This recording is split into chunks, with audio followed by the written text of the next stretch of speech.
weekend.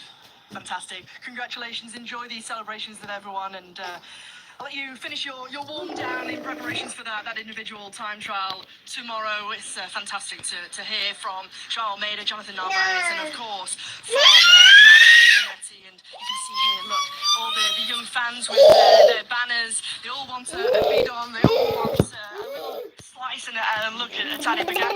Tadej, look at this. Tadej, look Amazing. I think we need to maybe blank out part of that gentleman's t-shirt for the children watching. Can we get that little boy and some bidon, Hannah? Will you just go round and gather some for him? Because I think he deserves it. I'm going. Let me see. Joao, do you think this little boy can have your bidon if you're finished with it? Wonderful. Look at that. He's been waiting all day. Obrigado. Thanks, Joao. Day made. Very happy. I can see you're so delighted with the bidon. I can't talk. Absolutely he is. Thank you. It's always about the kids. It's always about the kids and the freebies. I love it. What I also love was that final climb. Goosebumps thinking about it. When we got to see, first of all, let's lead into the final climb, Robbie, because we had UAE in the front. Then we have Ismail Lissabite taking over. And then we have Tadej Pogacar going to attack. Then we're thinking that UNS has been distanced.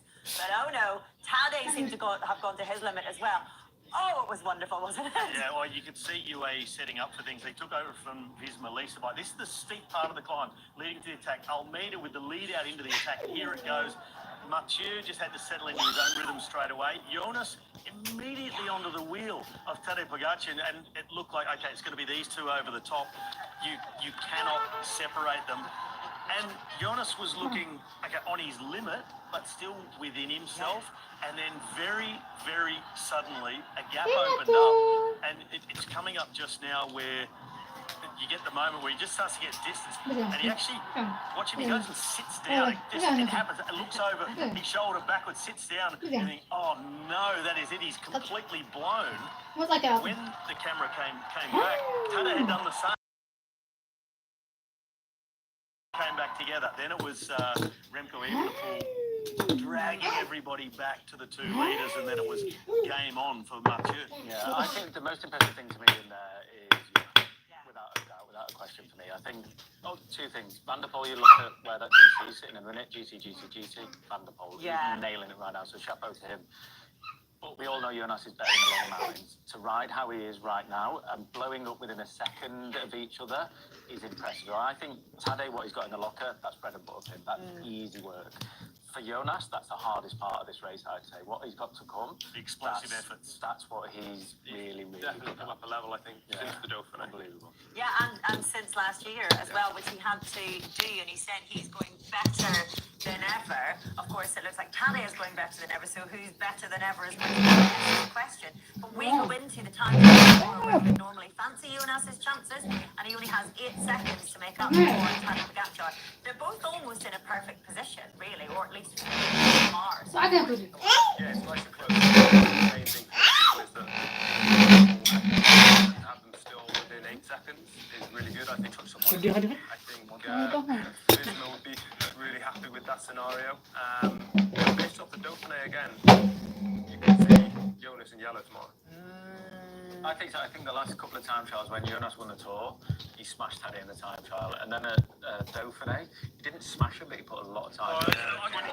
Yeah, by their standards, it's probably a bit of a smashing. Yeah.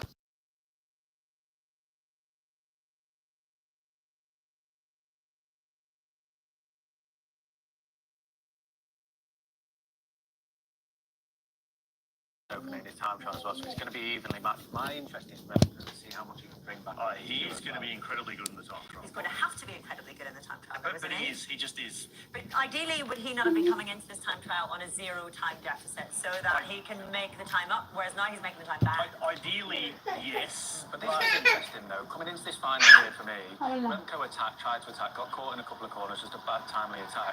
He lost time coming into this final, so he was right on the limit. He couldn't get out of the saddle, he couldn't respond, he couldn't accelerate, and he did get nudged there by Jonas a little bit, but he only lost a few seconds in the end.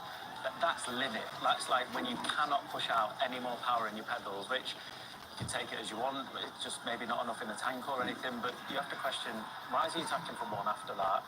And number two, that in that situation, that shouldn't be happening, or it's a surprise that it's happening. Not shouldn't be happening, but it's a surprise that it did happen. I think he got a little bit nervous in closing gaps. I mean, it sort of seemed to be up to him when Tadej and Jonas were away. It was Remco who came and closed the gap down. That hurt him, but like you say, that the attack that he made was unnecessary, and I think he paid for it here in the finale. It's only a couple of seconds, but as Adam said, it's a telling little thing. But tomorrow in the time trial, I think he's going to be super. What I find absolutely fascinating, and it's so easy to forget when we're watching at this distance, is when you're watching towards the end of that Saint-Hilaire climb, and Jonas has reached his limit. Tadej's still going. You think, oh no, that's it. He's superhuman, and you forget that everyone has a limit, and Tadej reached his not long afterwards. That's going to be incredibly encouraging for Jonas, isn't it? On a terrain which normally would much more suit Tadej Pogačar. Yeah, which sounds bizarre considering Tadej is the person who's won the stage, but I think Jonas will be the person who's more confident afterwards. Do we agree with that? I like that. Yeah, I would, because they both know the score and who's better at what. They know each other so well. But that moment you referred to as Jonas sat down, looked over his shoulder, and then just tried to ride tempo and minimise any damage. Suddenly, Tadej was doing the same. And you could see Jonas Vingegaard getting his second wind. He's like suddenly up and out of the saddle and sort of sprinting back across the gap, like, here's my chance. And it was almost like he couldn't believe it. Yeah, it's wonderful action, and all of the drama that it sets up for the days and weeks of racing to come. It's everything we could hope for. Tell you what, someone who's having a start of a Tour de France that he, I'm sure, could have hoped for, maybe not even could have hoped for, Oscar Onlay. He's currently sitting in 7th on GC. An absolutely incredible start to this race for the British rider. Let's hear from him, shall we? Oscar, how was it to find yourself in that company in the final? Yeah, it's pretty cool. I mean, it doesn't get much bigger than this in terms of racers and competitors, so it's nice to prove to myself that I can be there right at the top. Was there any bit of you thinking that you could use that underdog role going into the final? Oh, I was completely dead, to be honest. When it's fast and flat like that, I'm never going to stay away, especially with Jorgensen and Almeida. They're really strong riders in their own right, and so when they're doing a job for their leaders, then I didn't have much of a chance. Good job. The extra thick under. So Oscar Onlay, a 22-year-old young rider, currently sitting in 7th on GC. We were having a little look as we're listening to Oscar to see where the top Ineos Grenadier rider is sitting. That's Carlos Rodriguez. He's currently in 22nd, some 2 minutes and something back.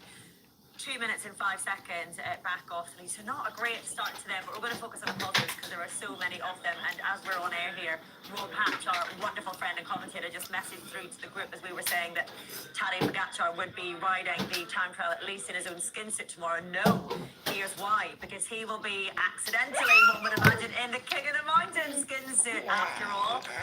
Because he retakes the lead in that off Tim Wellens. So at least he got to win the stage today in the rainbow jersey. But tomorrow he will be in ASO issued kit. What kind of a difference does that make away? Yeah, it makes a big difference. You know, everything is going to be custom fitted for him. I'm just thinking to myself, it must be a situation being annoyingly like that good. You know, some people would dream of taking a jersey when he's just doing it by accident. He actually probably really annoyed that he's actually in the jersey. It's proved on that front. It was a little bit costly that on one of the climbs, Tim Wellens didn't make the effort to get one of the guys from Uno X Mobility, who went across, I think it was Halland who took the points.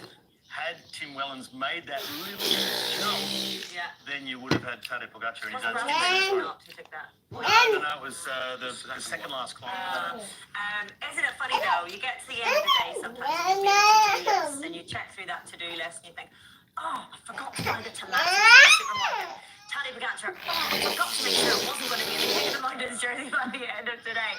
Anyway, that is how he will be riding the time trial tomorrow, and we'll be looking in detail at that all-important Stage 5 time trial, where we are expecting the GC sands to shift once again for tonight, though. It is celebration for UAE, Team Emirates XRG, and for the World Championship. TNT Sports coverage of Tour de France is sponsored by ServiceNow. TNT Sports, powered by Endura. This weekend, Who will run out victorious? on tight. We are going. Another double-header of bikes. Oh my goodness, what drama! MotoGP takes it to the limit at the Sachsenring in the Grand Prix of Germany. This is racing as good as it gets. And World Superbikes will be burning up Donington Park. One of the most epic championships. This could go down to the line.